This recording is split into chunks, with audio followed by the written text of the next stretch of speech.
Ne pas s'endormir sur ses lauriers, c'est aussi la devise d'une autre connaissance découverte à l'époque.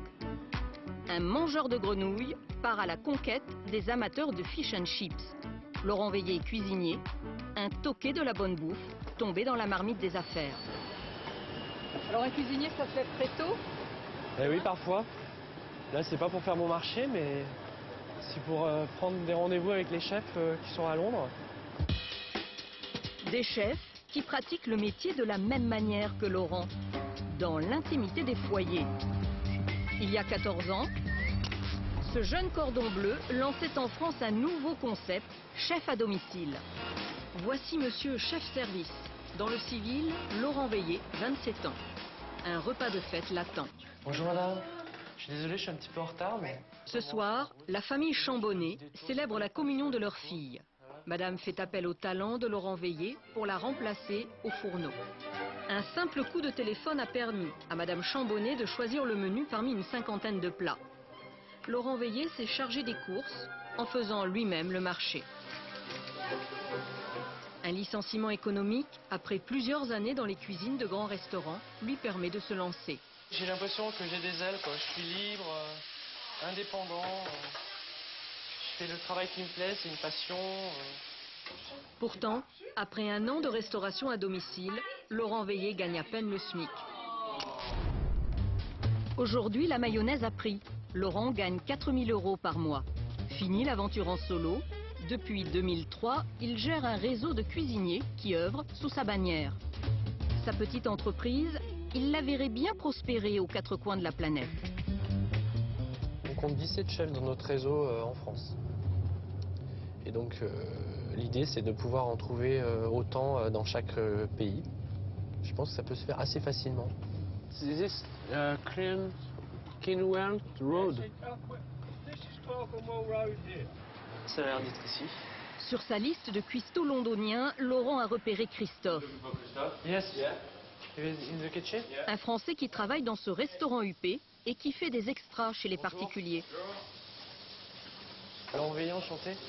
Christophe, enchanté. Est-ce qu'on peut rester là pour discuter ou pas? Oui, on peut se mettre dans un coin. Quick, can we go de... Pour tester son candidat, Laurent le soumet à un questionnaire pointu.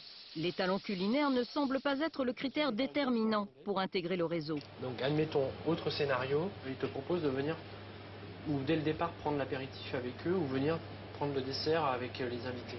Parce qu'ils sont très contents et ils proposent de venir prendre le dessert à leur table. On peut aller saluer à la fin. Mais s'inclure dans le dîner, non. Même si on me propose une coupe de champagne à l'apéritif. Relation avec le client, tarif, choix des ingrédients, la rencontre tourne à l'entretien d'embauche. Vous marchez sur des œufs là. Oui, j'espère que je ne vais pas les casser. Non, parce que cuisiner finalement c'est le métier, ça on l'a appris. Après, être à l'aise avec les gens, être capable de s'adapter, de pouvoir proposer des menus exactement ce que les gens attendent de nous, et de faire que tout se passe bien, que les gens soient rassurés du début à la fin de la réception, ça c'est pas évident. Est-ce qu'il peut vraiment m'assurer du travail? Le plus gros doute, c'est ça. Si je peux avoir plus d'exposition grâce à ça, pourquoi pas? Oui. Bon, merci beaucoup encore. Merci. Au revoir. Je pense que j'ai trouvé mon candidat idéal. Au pas de charge, la traversée de Londres. Laurent va enchaîner les rendez-vous d'affaires, bien loin de ses débuts laborieux, à l'étroit, dans quelques mètres carrés. Nous avons retrouvé Laurent chez lui. Un petit studio sous les toits de Paris lui sert de bureau, cuisine, logement.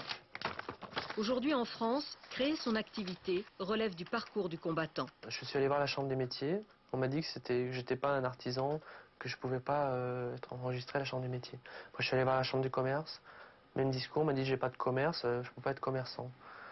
Après, je suis allé voir l'URSSAF. Ils m'ont dit la même chose, ils m'ont dit que je ne correspondais pas à leurs critères. Alors ça fait que j'avais impossibilité d'enregistrer mon entreprise.